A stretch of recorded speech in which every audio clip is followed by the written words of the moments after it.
आवाज news true voice. నమస్కారం Awaaz news కి స్వాగతం। పాల్వంచ బస్టాండ్ సమస్యల పరిష్కారానికి సిపిఎం ఆధ్వర్యంలో బస్టాండ్ ఆవరణలో ఆందోళన జరిగింది।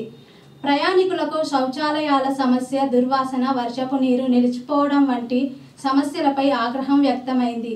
సిపిఎం పట్టణ కార్యదర్శి తులసిరామ్ మాట్లాడుతూ అవసరమైన డ్రైనేజీ నిర్మాణం చేయాలని డిమాండ్ చేశారు। ప్రస్తుత పరిస్థితులు ప్రయాణికులకు తీవ్ర ఇబ్బందులు కలిగిస్తున్నాయని పేర్కొన్నారు। టాయిలెట్లు, మరుగుదొడ్లు లేకపోవడం గమనార్హమని తెలిపారు। తక్షణమే చర్యలు తీసుకోకపోతే పెద్ద ఎత్తున ఆందోళనలకు దిగుతామని హెచ్చరించారు।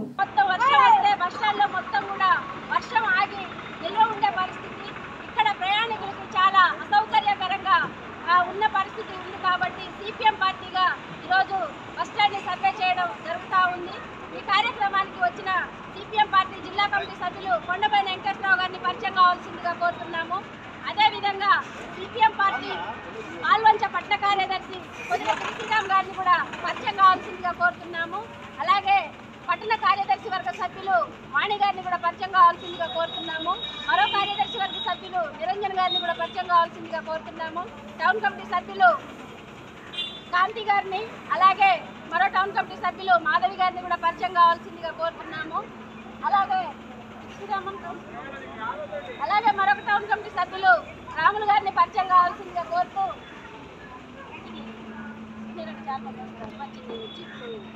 మన పట్టణ కార్యదర్శి తులసిరామ్ గారిని మాట్లాడవలసిందిగా కోరుతున్నాం।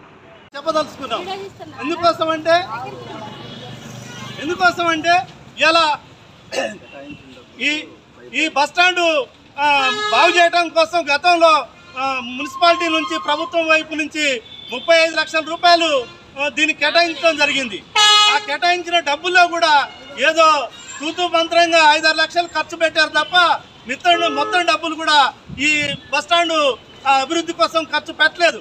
అంతేకాదు ఇవాళ ఇక్కడ నీళ్ళు ఆగకుండా ఉండాలంటే బస్టాండ్ శుభ్రంగా ఉండాలని చెప్పేసి అంటే బస్టాండ్కి ముందు ఇది డ్రైనేజీ సౌకర్యం కల్పించాలి।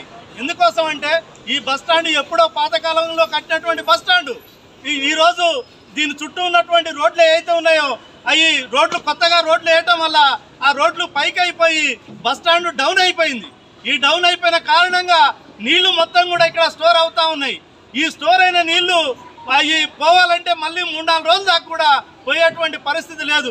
అందుకోసం ఈ బస్టాండ్లో నీళ్ళు ఆగకుండా ఉండాలంటే ఈ బస్టాండ్ని లోపల పైకి పెంచాల్సిన గ్రావెల్ పోసి పైకి పెంచాల్సినటువంటి అవసరం ఉంది। అదేవిధంగా బస్టాండ్ నుంచి బయటికి వాటర్ పోవడం కోసం ఒక డ్రైనేజీ సిస్టాన్ని కనుక మనం ఇక్కడ చేసినట్లయితే ఈ డ్రైనేజీ వాటర్ మొత్తం కూడా తీసుకెళ్ళి ఇప్పుడు ఏదైతే కూరగాయల మార్కెట్ రోడ్డు ఉందో ఆ మార్కెట్ నుంచి పోయేటువంటి డ్రైనేజీకి లింకు చేస్తే ఈ బస్ స్టాండ్లో నీళ్ళు ఆగేటువంటి అవకాశం లేదు। అందుకోసం అధికారులు వెంటనే దానికి సర్వే చేసి దాన్ని వెంటనే పరిష్కరించే విధంగా దానికి నిధులు కూడా కేటాయించి ఆ యొక్క డ్రైనేజీని వెంటనే స్టార్ట్ చేయాలని చెప్పేసి శాంక్షన్ చేయాలని చెప్పేసి ప్రభుత్వాన్ని డిమాండ్ చేస్తూ ఉన్నాం। అదేవిధంగా ఇలా రాష్ట్ర ప్రభుత్వం ఉచిత బస్సులని ఒకవైపు చెబుతూనే ఇలా అనేక ఆంక్షలు పెడతా ఉంది।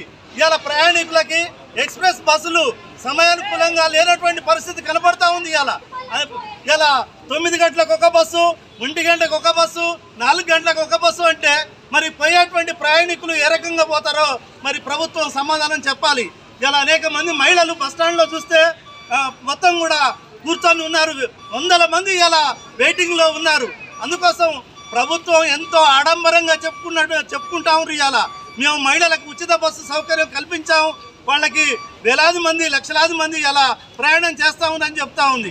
కానీ వాస్తవాలు మటుకి ఇలా ఎట్లా ఉందంటే ప్రభుత్వం ఈ ఉచిత బస్సు సౌకర్యాన్ని దశల వారీగా ఎత్తివేసేటువంటి కార్యక్రమాన్ని పెట్టుకుందేమో అని చెప్పేసి ఇలా అనుమానం కలుగుతూ ఉంది।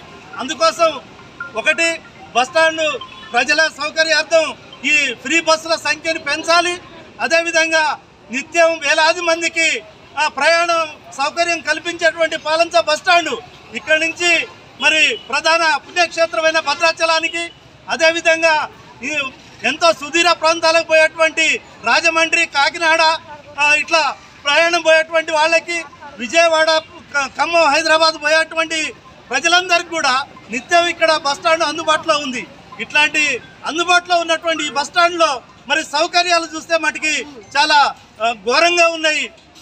ప్రభుత్వ అధికారులు వెంటనే స్పందించి బస్టాండ్లో ఉన్నటువంటి సమస్యల్ని పరిష్కరించాలని చెప్పేసి సిపిఎం పార్టీ పట్టణ కమిటీ డిమాండ్ చేస్తూ ఉంది. లేదంటే రాబోయే రోజుల్లో పెద్ద ఎత్తున మరి ఆందోళనకు పూనుకొని రాస్తారోకో చేయడానికి కూడా మేము వెనకాడం. కాబట్టి ప్రభుత్వ అధికారులు స్పందించాలి, ఈ మా డిమాండ్కి సమాధానం చెప్పాలని చెప్పేసి ప్రభుత్వాన్ని మరొకసారి డిమాండ్ చేస్తూ